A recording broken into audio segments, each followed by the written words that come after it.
Deməli, əziz müəllimlər, hamınızı xoş gördük bir daha. Bugün sizlər üçün çox maraqlı, həm də vacib bir mövzulardan olan interaktiv öyrənmə mövzusunun izahını verəcəm. Gəlin baxaq görək interaktiv öyrənmə nədir? Ümumiyyətlə son illər öyrətmə üsulları əhəmiyyətli dərəcədə dəyişmişdir. Yəni ənənəvi təhsildə şagird passiv tərəf kimi çıxış edirdi. Yəni passiv tərəf kimi oturub şagird ancaq dinləyirdi, qeyd götürürdü, amma müasir təlimdə şagird aktiv şəkildə dərsə cəlb olunur, fikir mübadiləsi bildirir, sintez edir, araşdırma edir, təhlil edir və s. Yəni bax bu interaktiv təlimdir. İnteraktiv təlim dedikdə nə başa düşürük müəllimlər? İnteraktiv təlim dedikdə nə nəzərdə tutulur? Yəni interaktiv təlim sözünün mənası qarşılıqlı əlaqə, qarşılıqlı fəaliyyət üzərində qurulan dərs deməkdir. Yəni bu deməkdir ki, yəni şagird-müəllim əlaqəsi, şagird-şagird əlaqəsini təmin olunan bir təlimdir bu. Yəni interaktiv təlimdə həm müəllimin şagirdlərlə əlaqəsi təmin olunur, həm şagirdin şagirdlərlə əlaqəsi. Yəni interaktiv, qarşılıqlı əlaqə, qarşılıqlı fəaliyyət üzərində qurulan bir dərs deməkdir. Qarşılıqlı əlaqədə şagird fikir yürüdəcək, fikir bildirəcək, münasibət bildirəcək, hər hansı bir problemi həll edəcək, analiz edəcək, sintez edəcək və s. Yəni bax bu deməli şərtlər daxilində qurulan dərs interaktiv öyrənmədir. Ümumiyyətlə interaktiv öyrənmə bir çox anlayışlarla əlaqəlidir. İlk olaraq deyəcəyik, bu anlayışlardan biri şagird yönümlü təlim. Yəni burada şagirdlər öyrənmə prosesinə aktiv şəkildə qatılırlar. Yəni fikir mübadiləsi aparırlar, fikir yürüdürlər, tətbiq edirlər, hər hansı bir mühakimə yürüdürlər, hər hansı bir deyək ki, mövzuya münasibət bildirirlər. Yəni burada müəllim burada öyrənmə prosesini yalnız müəllim burada öyrənmə prosesini aktivləşdirən tərəfdir. Yəni bax biz indi müasir təlimlərdə niyə deyirik biz interaktiv öyrənmə, şagird yönümlü təlim, şagird mərkəzli təlim. Yəni bu cür təlimlərdə, bu cür interaktiv dərsdə mərkəzdə şagird dayanır. Şagird araşdırır, şagird axtarır, şagird analiz edir, şagird təhlil edir, şagird müzakirəyə qoşulur və s. Yəni bax bu şagird mərkəzli, şagird yönümlü təlimlə interaktiv təlimin əlaqəsidir. Və bir də sorğu və araşdırma əsaslı təlim var. Bir də problem əsaslı öyrənmə metodları ilə də interaktiv öyrənmə əlaqəlidir. Yəni burada nə var? Şagird elmi suallar verir, dəlilləri təhlil edir, sübut edir, arqument gətirir və yaxud da ki, burada nələrisə araşdırır şagird. Bax, bu sorğu və araşdırma əsaslı təlim modelləri də interaktiv öyrənmə ilə əlaqəlidir. Ümumiyyətlə, biz deyə danışacağıq ki, interaktiv öyrənmə anlayışlarının nəzəri əsası nədən ibarətdir? Yəni, burada interaktiv öyrənmə sosial inkişaf nəzəriyyəsi ilə əlaqəlidir. Mən sizə keçəcəm bu nəzəriyyələrdə, sosial inkişaf nəzəriyyələrində Lev Vykotskinin sosial inkişaf nəzəriyyəsinə görə, yəni öyrənmə ünsiyyət zamanı baş verir. Bu nəzəriyyəni mən keçəncə sizə daha geniş danışacağım müəllimlər. Burada müəllim bir skafoldingdir. Bax, nədir skafolding? Skafolding yol göstərən deməkdir. Skafolding istiqamət verən. Sanki müəllimin bir körpü rolu, bir nərdivan rolu olmasa da. Yəni, burada müəllim tapşırıqları verərkən şagirdlərə istiqamət verəcək, onları dəstəkləyəcək. Yəni, eyni zamanda da həmin anda şagirdləri tapşırıq verib istiqamətləndirirsə, yol göstərirsə, hansısa bir çətin məqamda ona deyək ki, dəstək olursa, skafoldingdə nədir? Dəstək ol, dəstəyi çək. Yəni, deyək ki, ən çətin tapşırıqları etmək üçün asandır, sən yol göstər, çətini qoy öz etsin. Bax, bu Lev Vykotskinin nəzəriyyəsində skafoldingdə özünü əks etdirir. Deməli, biz burada eyni zamanda şagirdlərimizə yol göstərəcəyik, istiqamət verəcəyik və şagirdi istiqamətləndirəndən sonra onun fəaliyyətini formativ qiymətləndirməklə, yəni konstruktiv rey verməklə onların fəaliyyətini dəyərləndirib, onları inkişafa aparacaq. Bax, bu da interaktiv təlimin əsas metodlarından biridir. Ümumiyyətlə, Əziz müəllimlər, interaktiv öyrənmənin bir çox faydaları var. Mən məsələn bu faydalardan danışacağam sizə. Hansı faydaları var? Deyəcək ki, biz məsələn birinci faydası aktiv öyrənmə anlamanı inkişaf etdirir və şagird öyrəndiklərini problemin həllində istifadə edə bilir. Deyək ki, şagird aktiv şəkildə öyrənən tərəfdirsə, bu zaman şagird öyrənməni, öyrəndiklərini ona verilən problemin həllində istifadə edəcək və onun deməli problemi yoluna qoymağa çalışacaq. İkinci deməli faydası nədir? İnteraktiv öyrənmənin aktiv öyrənmə, yəni şagirdlərin prosesdə müstəqilliyini təmin edir. Onların bir ömür boyu öyrənmə bacarığı onlarda formalaşdırır. Yəni biz şagirdlərdə görürsüz, məsələn, şagirdlərə hansısa tapşırıq verəndə onların müstəqil işləmə bacarığını formalaşdırırıq. Yəni şagird burada müstəqil işləməsini təmin edəcək interaktiv öyrənmədə. Daha müəllim yazacaq, lövhədə bunlar köçürdəcək, bu cür təlimlərdən biz danışmırıq. Yəni burada şagird bir ömür boyu özündə öyrənmə bacarığı formalaşdıracaq, daim axtaracaq, daim araşdıracaq, daim nəyisə öyrənməyə çalışacaq. Bax, bu da interaktiv öyrənmənin müəyyən tərəfləridir, faydalarından biridir. Və müəyyən deməli növbəti faydası nədir? Şagirdlər imtahana hazırlıq üçün öyrəndiklərini aktiv şəkildə yenidən nəzərdən keçirdəcək. Deyək ki, məsələn, şagirdlər qarşıda onları imtahan gözləyir və il ərzində, həftə ərzində, ay ərzində deyək ki, interaktiv təlim zamanı bir çox öyrəndikləri var. Və həmin o öyrəndiklərini şagird imtahana qalmış şagird nəzərdən keçirdəcək. Bax, bu da interaktiv öyrənmənin faydalarından biridir, əziz müəllimlər. İnteraktiv təlim həm müəllim-şagird, həm də şagird-şagird ünsiyyətini təmin edir. Və buna görə də bunlarda, deməli, biz bunlarda şagirdlərdə həm 21-ci əsr bacarıqları formalaşdırırıq, həm ünsiyyət, həm əməkdaşlıq, həm tənqidi düşüncə, yaradıcı düşüncə, məntiqi, problem həll etmə bacarığı, müstəqil işləmə bacarığı. Baxın, əziz müəllimlər, bax, biz danışırıq interaktiv təlimdən. İnteraktiv təlimdə, baxın, görək, biz, məsələn, qarşılıqlı şagirdlərlə birgə qarşılıqlı əlaqədə, məsələn, əgər müəllim dərsi mühazirə tipli quracaqsa, burada interaktiv təlimdən biz danışa bilmərik. Yəni, mühazirə tipli müəllim yönümlü təlimlərdədir.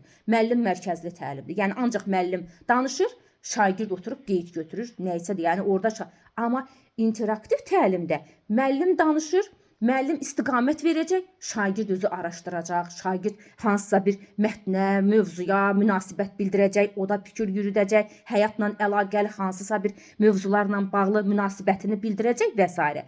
Və bu zaman biz deyəcəyik ki, şagirdlərdə, baxın, adi interaktiv təlimdə qrup işi veririk, cütlərlə iş veririk, ondan sonra deyək ki, fərdi iş formasından istifadə edirik. Hər iş formasının da bu təlimdə formalaşdırdığı bacarıq var. Ən əsas da bizdə nədir interaktiv təlimdə? Əməkdaşlıq bacarığı, dinləmə bacarığı, danışma bacarığı, ünsiyyət bacarığı, sosial bacarıqlar, müstəqil işləmə bacarığı, problem həll etmə bacarığı.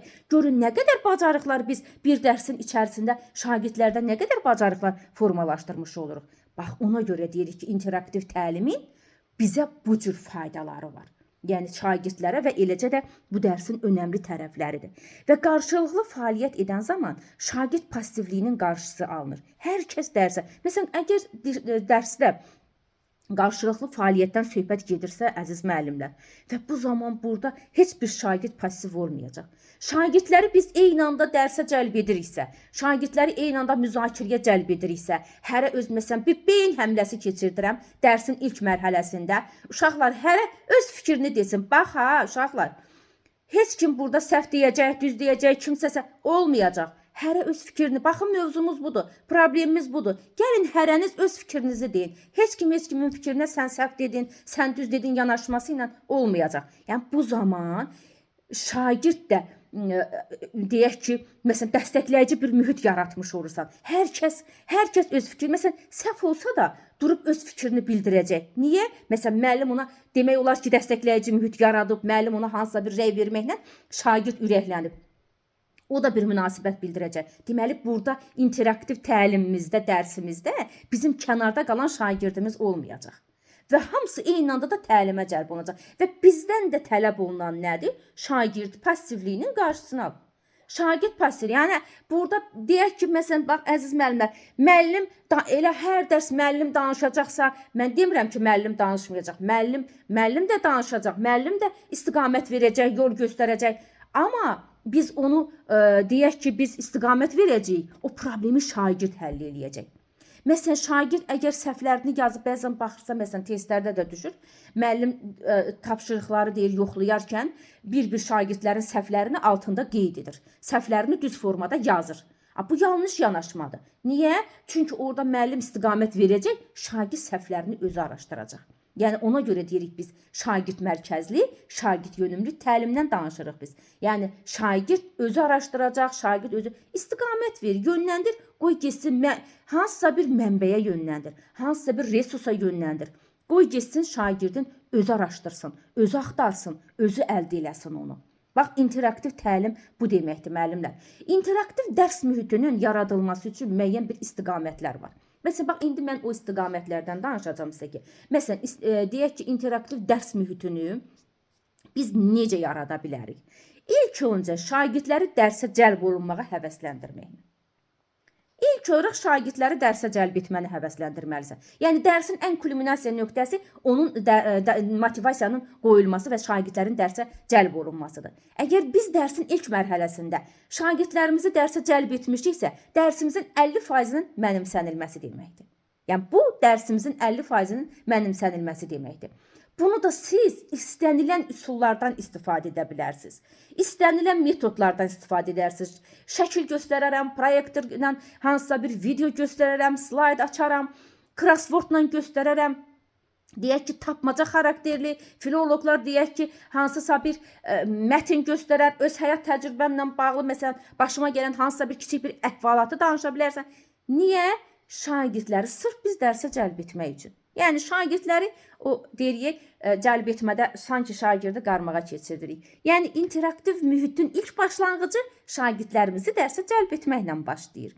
Və sonra onlara sualların verilməsi. Sualların verilməsində də biz siz necə suallar verməliyik? Yəni, elə suallar verməliyik ki, onların bəli, xeyr cavabı olmasın. Şagird sənə müxtəlif variantlarda bir cavab versin. Bəli, xeyr, yox, açıqlasın. Provokativ sualların verilməsi, onları düşündürücü, müəmmalı, deyək ki, yaradıcı bir ortamın yaratmaq üçün bir sualların verilməsi ilə başlaya bilərsiniz. Və sonra şagirdlərin diqqətini çəkən təlim vasitələrindən istifadə edin. Məsələn, bu sizin özünüzün deyək ki, sinifdə istifadə etdiyiniz o üsul, metodlar sizin hüququnuzdur. Sizin strategiyanız sizin hüququnuzdur. Siz o istədiyiniz o strategiyadan, istədiyiniz o metoddan necə, məsələn, uyğundursa dərsinizə onu istifadə edə bilərsiniz. Yəni, sən bugün deyək ki, mənim sinifimdə bugün mən Venn diaqramından istifadə edirəm. Bu mənim, deyək ki, strategiyamdır. Kimsə bizə deyə bilməz ki, siz bu dərsdə niyə Venn diaqramından istifadə edirsiniz, beyin həmləsindən istifadə eləmirsiniz. Mənim təlim nəticələrimə uyğun olan üsullarım, şagirdlərimin yaş səviyyəsinə, potensiallarına uyğun olaraq mən bu metodlardan istifadə edirəm. Yəni, bax, bu da sizin özünüzün yaradıcılığına. Yəni, əsas nədir? Şagirdlərin diqqətini çəkən üsullardan istifadə etməyiniz lazımdır.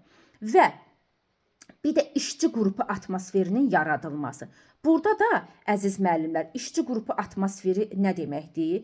Daim qaynayan, daim qaynar, daim fəaliyyətdə olan, daim işləyən, daim yaradıcı, yanaşan bir sinif ortamı yaradacağıq. Yəni, bax, bu o deməkdir ki, işçi qrupu atmosferinin yaradılması, yəni orada yatan şagirdlər yox, daim aktiv şagirdlər, daim orada fəaliyyətdə olan, nəyisə axtaran, araşdıran, təhlil edən, sintez edən, dəyərləndirən bir şagirdlərin ortamını yaratmaqdır. Yəni, bax, bu işçi qrupu atmosferi bu deməkdir. Əslində, müəllimlər, biz indi sizə danışacağım, mən onu digər mövzularımızla da əlaqələndirəndə. Ümumiyyətlə, yaradıcı müəllimin yaradıcı da sinifi olur. Yəni, əgər müəllim sinifdə şagirdi o yaradıcıya sövq edirsə, o araşdırmaya sövq edirsə, o təhlilə, o dəyərləndirməyə, onda şagirdlər də yaradıcısı olacaq. Yəni yaradıcı müəllimin həqiqətən də yaradıcı da sinfi olacaq. Axtaran, araşdıran, daim nə isə ortaya qoymağa çalışan bir şagirdlər olacaqdır. Və eləcə də biz danışacağıq, bir də deyəcəm sizə, müəllimin də bu fəaliyyətə cəlb olunması. Yəni burada interaktiv təlimdə də, yəni mən tapşırığı verdiyim, müəllim gedib orada ayağını ayağın üstə atırıb aşırıb oturacaq deyə bir anlam yoxdur. Hansısa bir fəaliyyətə cəlb etmiş isə, müəllim də o fəaliyyətdə o şagirdlərlə birgə o fəaliyyəti icra edə bilər. Yəni interaktiv dərs həm şagirdlər, həm müəllimlər üçün məqsədə uyğundur, əziz müəllimlər. Müəllim dərsini ümumiyyətlə, yəni müəllim dərsindən bezməməlidir. Yəni burada daha rəngarəng etməli dərsini. Bax şagirddə məsələn təlimə maraq oyatmaq üçün, onda o təlimdən o zövq alması üçün əslində bu səriştəli müəllimin bir işidir. Yəni səriştəli müəllim həqiqətən də işinə deyək ki, səriştə ilə yanaşacaq, yaradıcı yanaşacaq. Yəni şagirdləri ümumiyyətlə səriştəli müəllim şagirdlərini necə dərsə cəlb edəcəyini də yaxşı bilir. Yəni ümumiyyətlə əyləncəli sinif fəaliyyətlərini dərs planımıza daxil etməklə o şagirdlərin də öyrənmənin effektliyini də artırmış oluruq. Yəni onların da yaradıcılığını, təxəyyülünü, yəni inkişaf etdirməyə şərait yaratmış oluruq. Yəni o yaradıcı mühiti yaratmaqla şagirdlərdə yaradıcı təfəkkürləri həm məntiqi, həm yaradıcı, həm tənqidi təfəkkürləri inkişaf elətdirmiş oluruq, təxəyyüllərini inkişaf elətdirmiş oluruq. Yəni deməli burada da daha çox deməli dayanacağıq müəllimin üzərində ki, bunları yaradan, o dərsini rəngarəng edən, o dərsdə şagirdlərin aktivliyini təmin edən müəllimdir. Yəni müəllim əgər səriştəli müəllim işini səriştəli şəkildə quracaqsa, şagirdləri də deməli bura yaradıcı yanaşacaq və şagirdlərin də təxəyyülünü, təfəkkürünü inkişaf elətdirmiş olacaq. Bax bu əziz müəllimlər interaktiv təlimin deməli izahı idi. Əziz müəllimlər, bu cür videolarımızın davamlı olmağını istəyirsinizsə, YouTube kanalımıza abunə olmağı, şərh yazmağı və bəyənməyi unutmayın. Və bildirim ki, sizə bizim dərslərimizə, bu cür canlı dərslərimizə qoşulmaq istəyən müəllimlər yanvar ayından sıfırdan qrupumuz açılıb. Həmin qruplarımıza deməli əlaqə saxlayıb, dərslərimiz haqqında geniş məlumat alıb, o qruplarımıza qoşula bilmə imkanı əldə edə bilərsiniz əzizlərim. Sağ olun, növbəti görüşlərədək.